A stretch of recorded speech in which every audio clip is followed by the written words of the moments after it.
All right, everybody, welcome to the Middle Ground Mike. I'm Joe, your host. And today we're looking at invisible forces shaping politics, policy, and everything we do every day. I've got a great guest here, Jacob Ward. Spent over 20 years reporting how, billionaires, social media, everything, how it's all impacting us every single day. He's the author of The Loop and the host of PBS's Hacking Your Mind. And together we're going to try to dig into how some of this technology influences democracy and what it means for all of us. So thanks for joining us today, Jacob. Tell everybody a little bit about yourself. Joe, thanks so much for having me. I really appreciate you making this connection. And let's see. So I'm a journalist. Done it, I had a couple stints as a bartender and early childhood, teacher, but I've otherwise been a journalist most of my career. And in the last 15 to 20 years, it's been all tech all the time. So I was the editor-in-chief of Popular Science once upon a time. I worked for Al Jazeera as a technology correspondent, and then most recently for NBC News, for the Today Show and Nightly News and MSNBC, covering technology for them. And you mentioned this PBS Hacking Your Mind show, which for me was a really big turning point because that was sort of the place where, my day job covering technological circuitry met this show that was all about sort of the human decision-making circuitry and how and in my life, those two things started to just converge. I began to just see how the people building big tech and the human circuitry that I had spent all this time and a book looking at were kind of coming together in this scary way. So that's been my thing, is studying sort of human circuitry and what technology is more and more doing to it. Yeah, I mean, the technology is, I won't say unfortunately, but fortunately, it impacts our lives more and more every day. But the downside to me always to it is, like I had told you when we talked before, is there's a lot of things that we all have the utopia idea of, and then you add in the Hmm. human factor and it becomes muddied. Not that people are inherently bad. There's just some things that just seem to come out in a lot of situations and, that kind of ruins it for everybody. I'm sure you heard growing up, one bad apple ruins the bunch. Yeah, I would, and I would argue that the rot that spreads from apple to apple in the barrel tends to be money, right? So Yeah. in the earliest days of the internet, back when it was basically just sort of like an academic way of universities being in touch with one another and exchanging information, and then it slowly migrated into just sort of like, it was like ham radio, people just using it to try to form connection with other like-minded people and build a little bit of community. This is before you had, vacuumed everything up into a social media platform. You had, yeah, this very innocent, I would argue, it wasn't as open to everybody. You had to have a certain technological know-how and a certain amount of money to have a computer to get on it. But, the theory of it was supposed to be this big and, this big wide open intellectual space. And now, and now as with anything, right, as soon as a business model gets involved, becomes a more and more constrained thing and becomes more and more something that, of course, people in power begin to play as best they can for their personal advantage. That's right. It's funny you talk about the early days of the internet. It just made me think about 20K modems. Right. You know, I I remember would do my those. impersonation of that sound now, but I can't really. But the biddy biddy biddy biddy biddy thing, that's right. That's right. You'd have to literally use a dial tone to get across. That's exactly right. Yeah, gosh, I remember those days. I remember the days of message boards and I told my kid the other day, he was talking about something about chat thing, and I was like, "Oh, I used to use IRC back in the." He goes, "What's IRC?" I was like, Right. "Yeah, we're just gonna leave You're that like, one never at that, mind. man." I'm like, Yeah, never mind, dude. Yeah. I was like, there was no such thing as pictures there. Right, right. It was just after the machete and fire. So yeah, don't worry about it. That's right. He just looked at me with the most confused face. So we were talking like some like the hidden role that a lot of this plays, right? The algorithms with social media. It's not just it doesn't just reflect the debates, but they shape them. Yeah. Well, the sort of the thing that makes being a journalist so interesting right now is that we've reached a point where once upon a time it was very hard to get inside the companies that shape so much of what we experience and how we experience it, because the people working there were very idealistic and very loyal to the leadership. And we're now at a phase where there's some, pretty disillusioned folks kind of coming forward with, and blowing the whistle. And so, you don't have to take my word for it. You can look at accounts like Frances Haugen, who leaked a bunch of stuff out of Facebook. Well, she was a employee there who used her phone each day to take photographs of whatever she could in some of the internal research in Facebook. And as a result, we learned things like that there had been a big presentation created to, show advertisers that you could get at teenage girls at moments of their most deep insecurity, right? We learned that the all-encompassing drive for profit was causing these companies to, in many cases, do very openly immoral things. And then, the most recent example is a very fascinating book by Sarah Wynne Williams, who was a top global policy person at Facebook, joined the company specifically because she knew that Facebook was going to be such a powerful part of politics. And she convinced them to create this role for her at a time when nobody really was thinking about that. And before she knew it, she was, introducing Mark Zuckerberg to the prime ministers of all these different nations all over the world, and being part of his efforts to sort of be a kind of global statesman.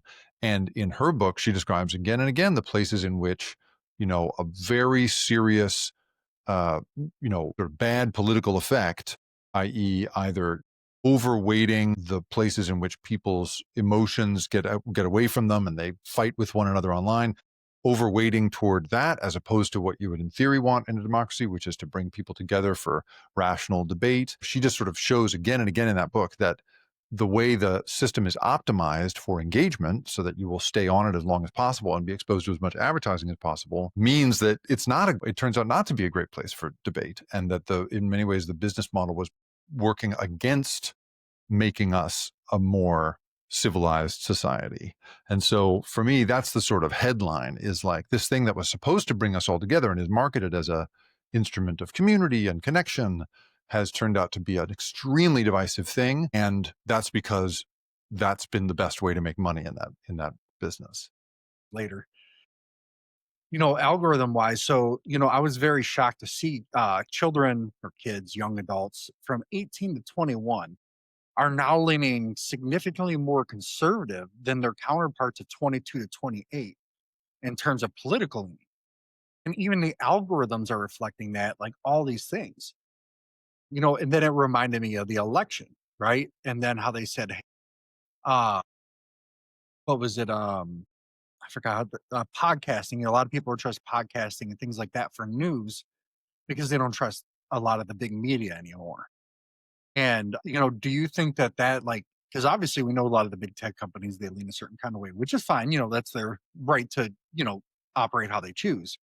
But what would, in a tech world that's considered leaning left, what would somehow, like, how is that able to drive people to the right? Because I'm not going to lie to you, it shocked me 1000%. If you would have told me before I looked that up that was the case, I would have been like, yeah, okay. I know, right? Yeah. No, I mean, so yeah, the Yale youth poll, I assume is the one you're talking about here, Yes, which polled these voters aged 18 to 21 and discovered that, yeah, they leaned Republican by 12 points. which is And huge.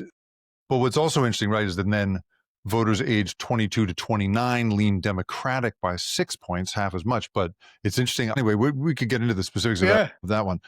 But I think that what's interesting is that basically back in the day, in order to recruit the best and brightest out of a computer science program or out of a business school, like, back in the 40s, 50s, 60s, up through the 80s, you all you had to offer a kid, emerging from one of those top programs to get them to work for you was money. And people were really politically agnostic about what they cared about as long as they were going to go and make a good payday.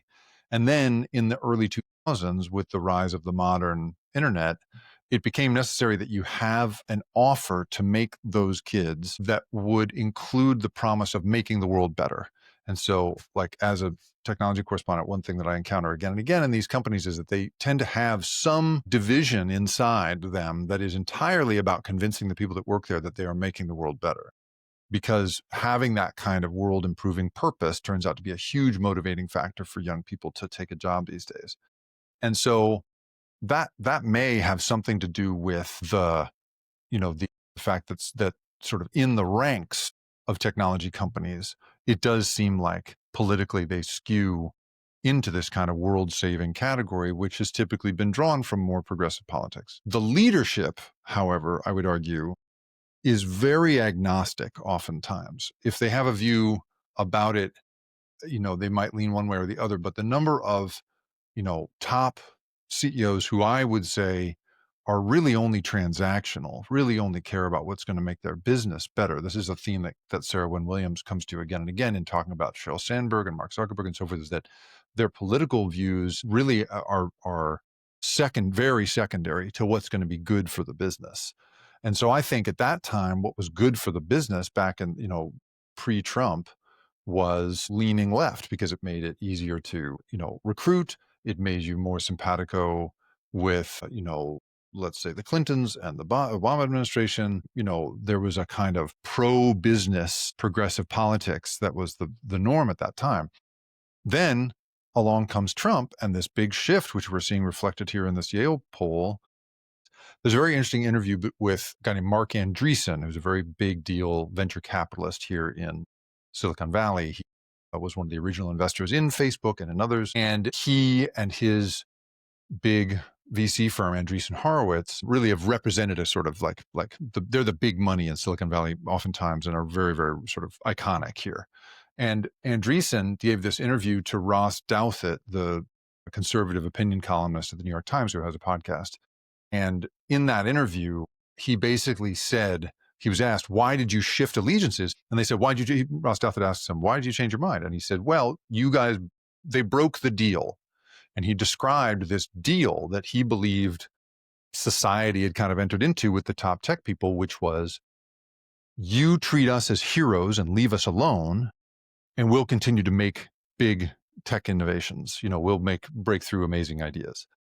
And he believes, he said that the Biden administration basically began cracking down on tech, right? So we had like Lena Khan was the Federal Trade Commission. She was the commissioner, the chair of the Federal Trade Commission.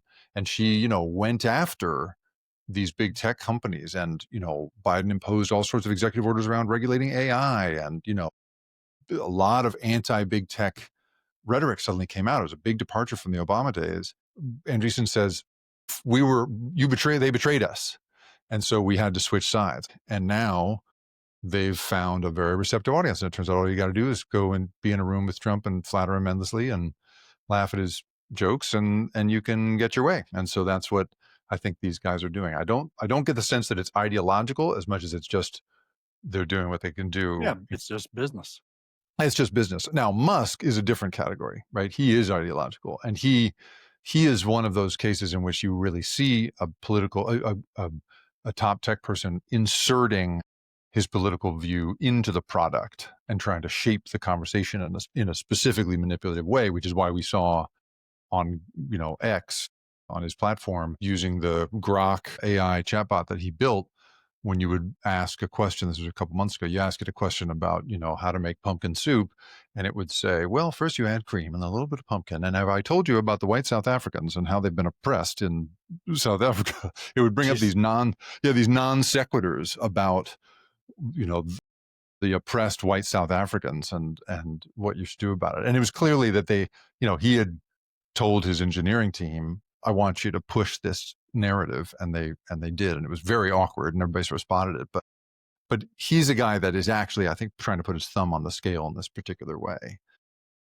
Yeah, and then Joe, I'll just say, I think in terms of why are people leaning this way, I just think there's enormous economic dissatisfaction in this country. I think people are really having trouble putting food on the table, enough money together to survive, and I think that the promise, the line from Democrats for so long has been, just stick it out with us, we're going to help. And the help has not been coming.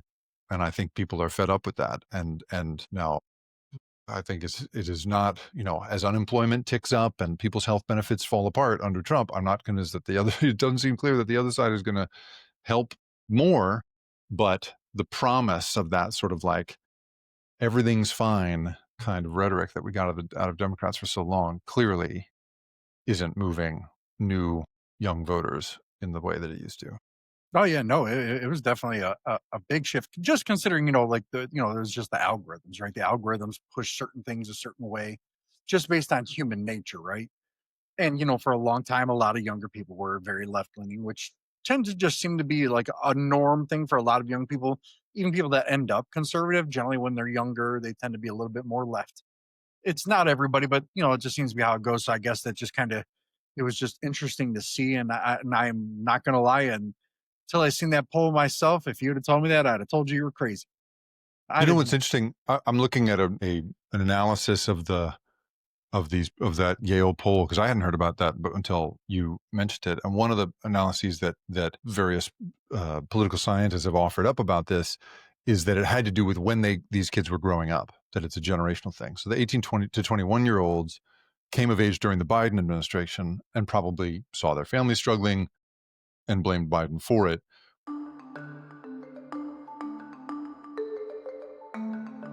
Whereas the 22 to 29-year-olds had the Trump experience, the first Trump term experience, and that may have been a factor in their thinking, which I think is interesting too. I think the way the algorithm shapes this stuff isn't that, except in the case of Musk, who I do think tries to push people one way or the other, and I would argue doesn't actually do it very successfully. No, I not at think all. that also political operatives on the right have just been way more sophisticated than operatives on the left when it comes to deploying their message across social media. Well, like there is this entire industry of, I mean, the sort of right-wing influencer, the conservative influencers that are, that make a name for themselves and are all over YouTube.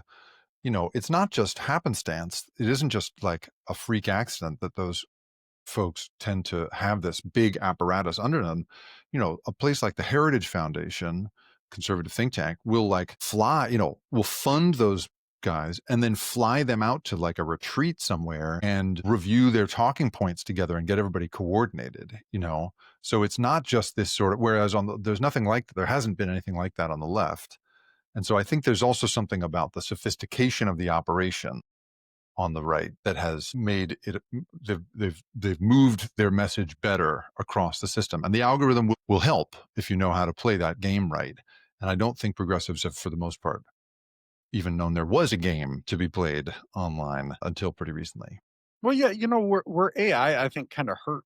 I don't want to say hurt big media. Maybe that's not the right word. Is you could go to CNN.com, MSNBC, MSN.com, wherever, and look at the same story, right? But each one of it would be different. Like it would just be shaped different. Like if let's say CNN had a thing going on where they were mad at Trump, somehow that dig would be in there. And if MSNBC had a personal vendetta against whoever, that would be in. And it was just and I think that's where people kind of started going, well, I know what I'm seeing in my everyday life. And then I see what you're trying to tell me I'm seeing, and I'm not seeing it. Mhm. You know, and that's just, so that blind trust that used to be there with the media is no longer there. And Yeah. they tend to trust somebody like Joe Rogan because Joe Rogan goes, I don't know, I don't have the answers, but what I'll tell you is this is what I'm going to try. Yeah, isn't that funny how that sort of like the kind of I'm no expert thing has caused people to stop trusting experts. Not to say that MSNBC or CNN are the experts, but they, having worked inside mass media organizations, I can tell you that in the ones that I've worked at, there really is a good faith effort to try and put only the most qualified people on. And every story that I had to do at NBC News goes through a lawyer, goes through a standards department, and those people beat you up for a day before your story can go out. They say, you didn't do an adequate job of creating balance between these two perspectives, and you need to do this, you need to do that. You are there's this, and this, I think, this journalism's fault for not doing a good enough job of explaining what it is we do. The idea that we can like make stuff up and get it on air is not been my experience. It is very hard to get something on the air because it has to go through so many people, because these companies are, an NBC News is legally liable if they get it wrong. Now, I would just argue, and this is going to sound like I'm saying this from a political perspective, but let's put politics aside and just talk about like the process by which we in theory do this job, the job of journalism, right? The training, which is show both sides of the argument as best you can and let the viewer decide, right, is supposed to be the message. Fox News was the place that broke that rule. They decided to make news as perspective entertainment, as opinion entertainment. And I would say, MSNBC has a block of programming in the evenings that is also that perspective programming, but the but they also try it. I mean, the idea in theory is that MSNBC sort of tells you this is the plan, this is what we're doing, whereas you have Fox News was the first place to truly have a person in a tie looking the part of a straight news anchor delivering real propaganda. Like he's saying, have we looked at both sides of this properly? And that's what made the original motto of that place, fair and balanced, so sort of ironic and upsetting to the folks like me who were getting beat up every day trying to just come up with the most balanced presentation of a thing. So I hear you on that bias and the mistrust, and I journalism as an industry for not doing as good a job as we needed to in just explaining how we do what we do and how we know what we know. I feel like we should have done a better job of that from the beginning. But also, right, like giving away news content for free online the way we did also just created this race to the bottom in terms of viewers and advertising.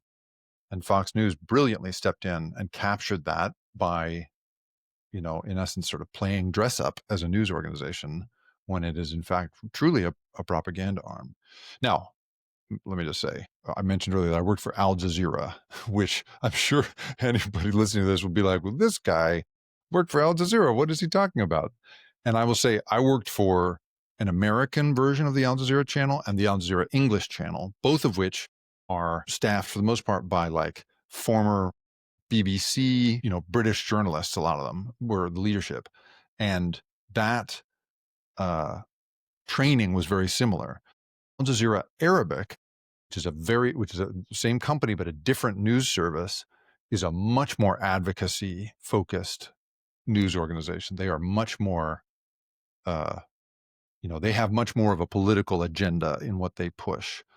Al Jazeera does to some extent, but I would also say that in my experience, as a science and technology correspondent for them, if I had to report on what was going on in Gaza, I'm sure I would get a very different treatment of it. But that was for me that was a very fair and balanced environment in my experience. So anyway, I've been through many, many places, and I've never seen anybody in the United States break the rules the way Fox News did. And so I Yeah, think that's a you big know, part of it.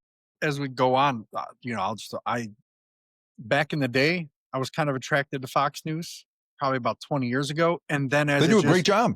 well, then it just kind of became more and more about let's mock something that we don't like rather than presenting what our ideas are. And I'm like, okay, Well, that's interesting. I get do I agree with some of your mocking per se?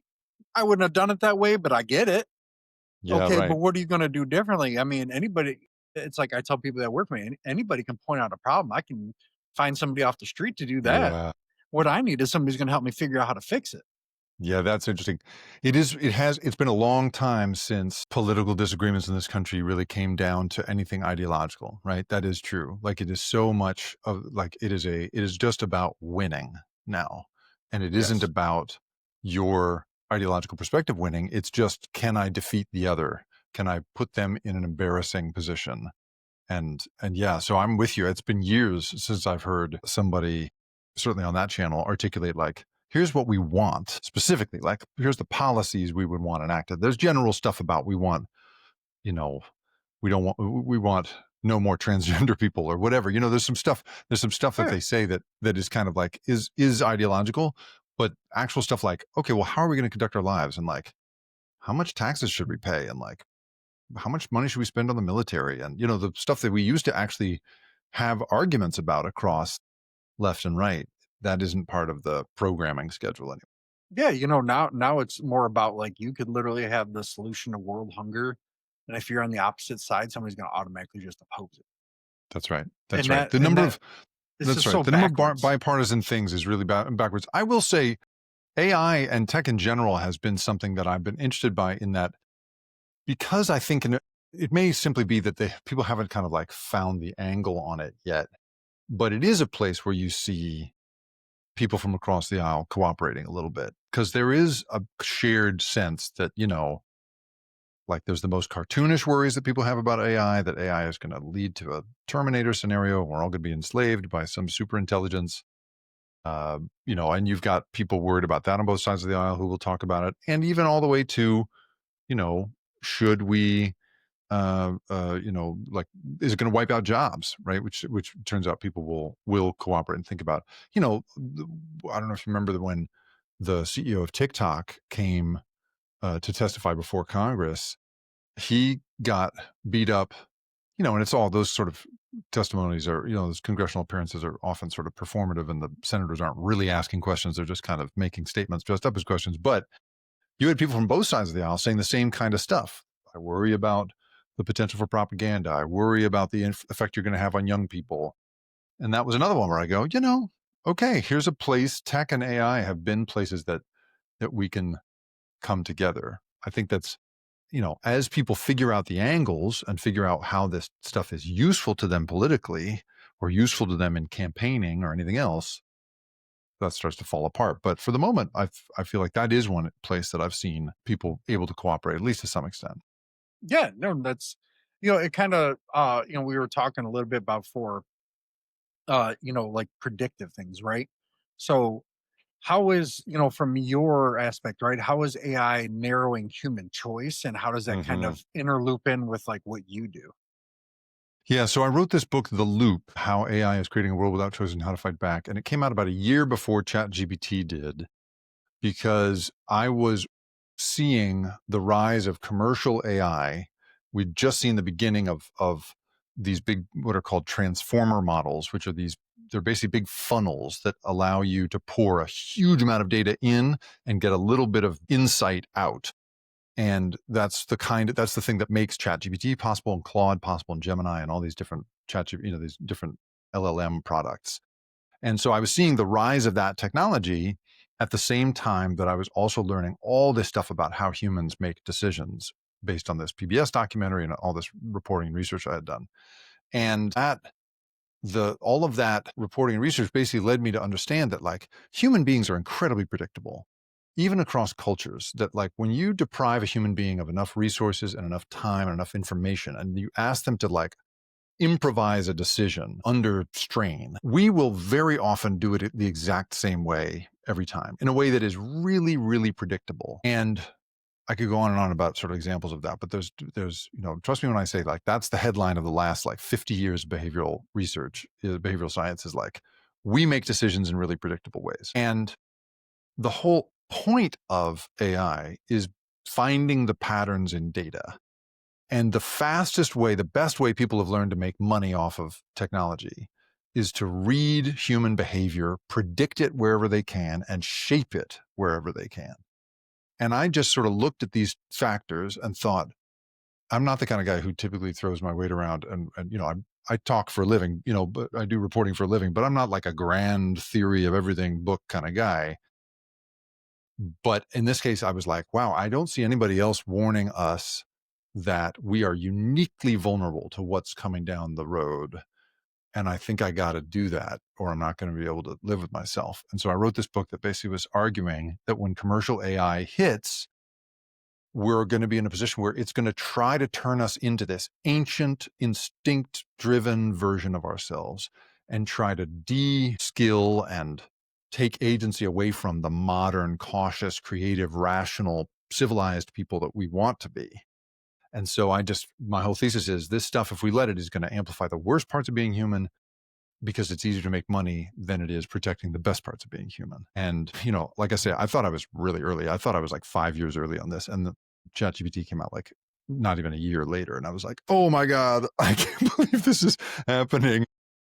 And so I've been in a sort of depressive spiral ever since, just watching my thesis like come to life all around me, as kids aren't reading books and people don't know how to write their own wedding vows. And, I think it's doing to our ability to make good choices for ourselves what GPS did to our sense of direction. So Yeah. that's what I'm worried about. Like when it comes down to that, like, so it was like I forgot who I was talking to, but I said, AI, if to me, things like Chat GPT are good for giving you kind of like an outline of what you're thinking, possibly like you're okay, like, hey, give me an outline of ABCD. And then you kind of go, okay, this, and make sure you provide me sources. I've done that. Like, hey, I'm looking Sure. for this, but Yeah. I need to know where it's coming from. And it'll give them to you. It's You a know, great research tool. yeah. I And use it that way too. It's tremendous. yeah, and I tell people, I'm like, you can use it to go, okay, it can help you maybe organize your thoughts in terms of where you're pulling from, and it can make that part easier.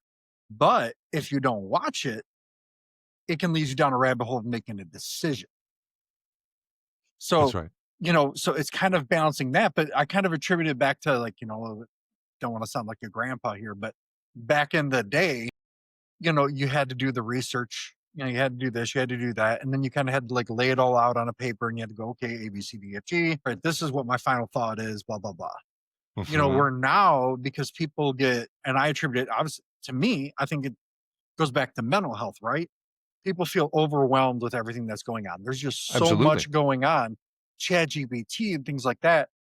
Take that decision making factor out of their life for a lot of Yep. things. They would love it, right? And Yeah, and that's where yeah. it's going.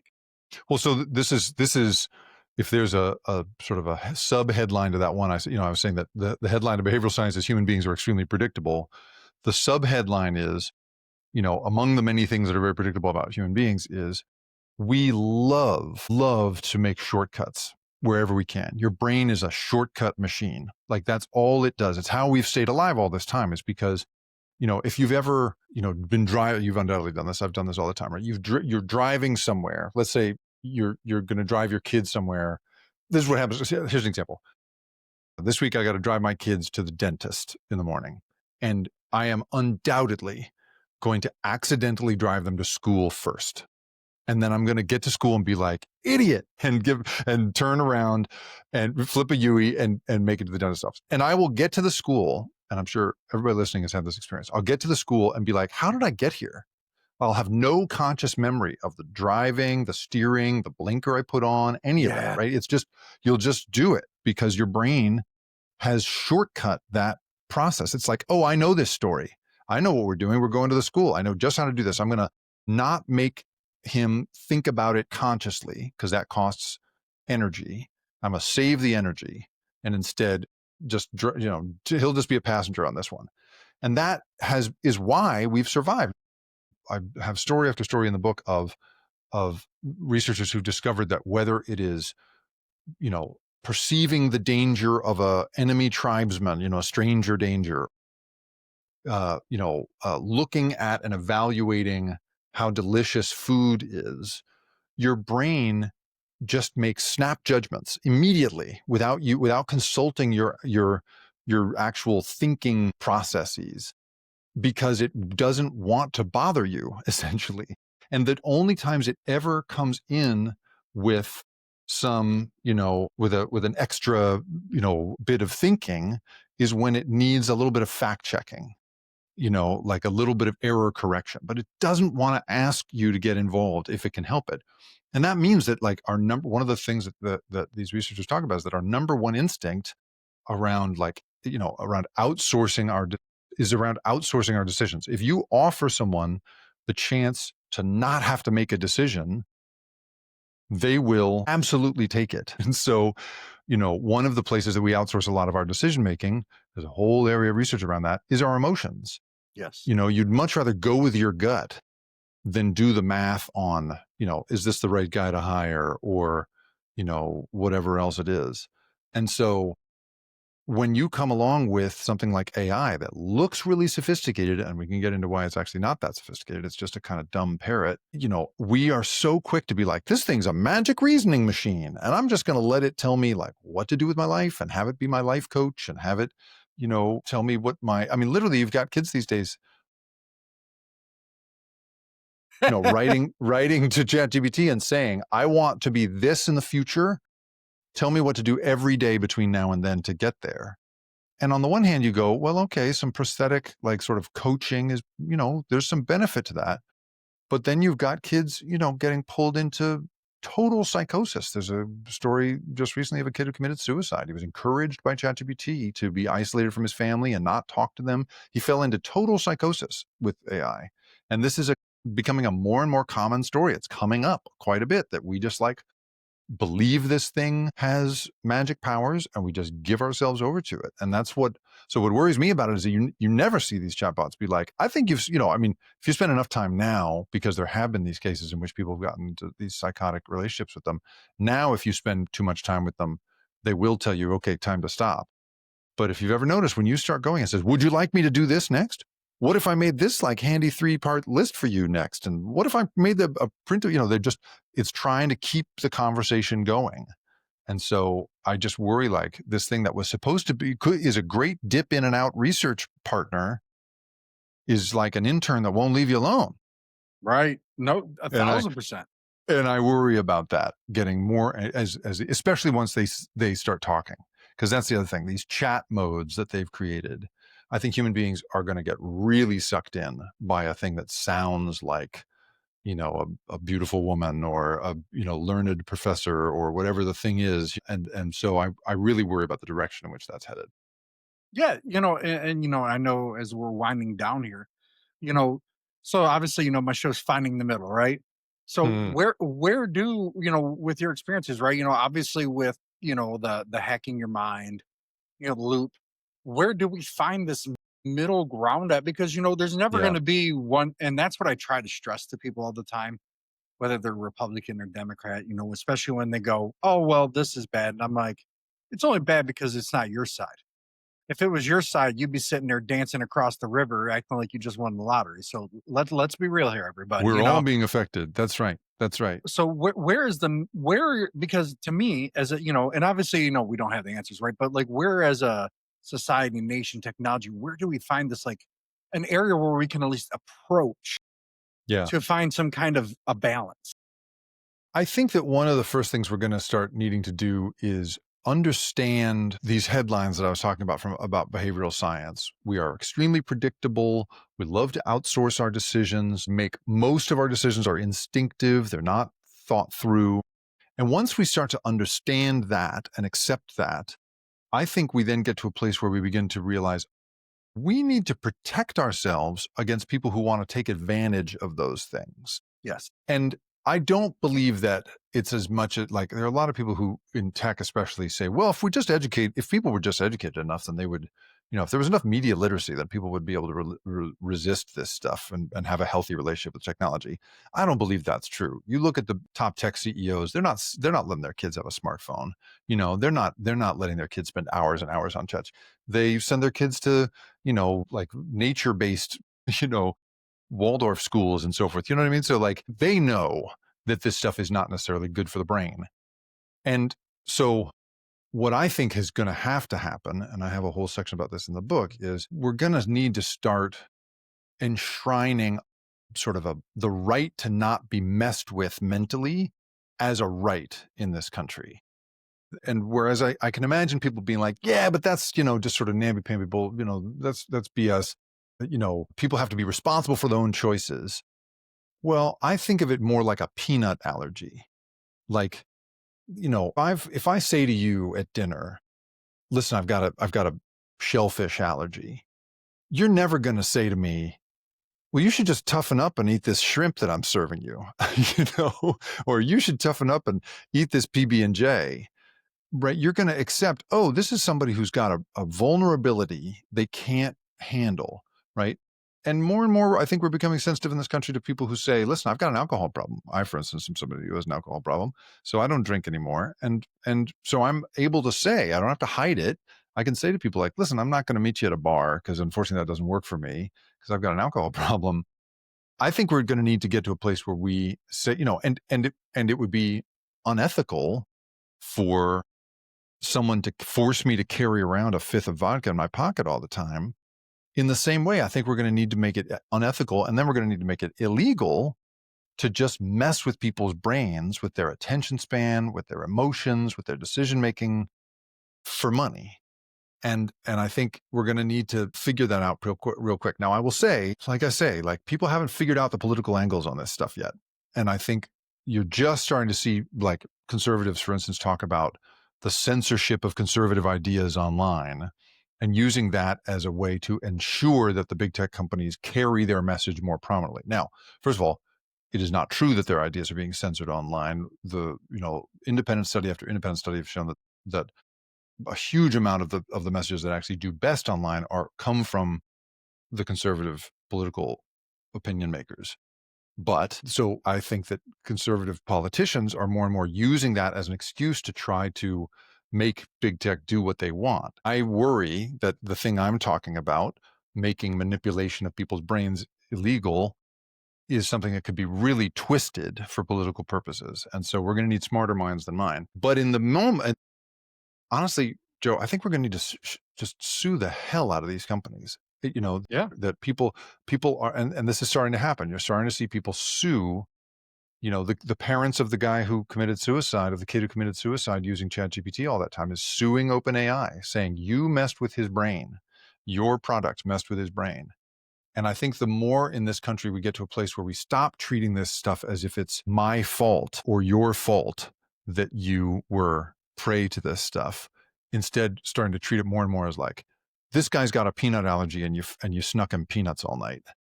And that's, if we can start getting to that place, I think we're going to be in the same place that we were able to be when it came to cigarettes, which people have recognized, like, now you really can't just let those companies do whatever they want. You have to rein in their influence a little bit, because good, right-thinking people fall into an addiction that kills them endlessly with cigarettes. Same thing with seatbelts.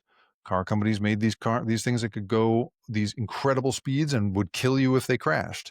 Now they have to take some responsibility for the danger that puts you in, and they have to have a seatbelt and an airbag.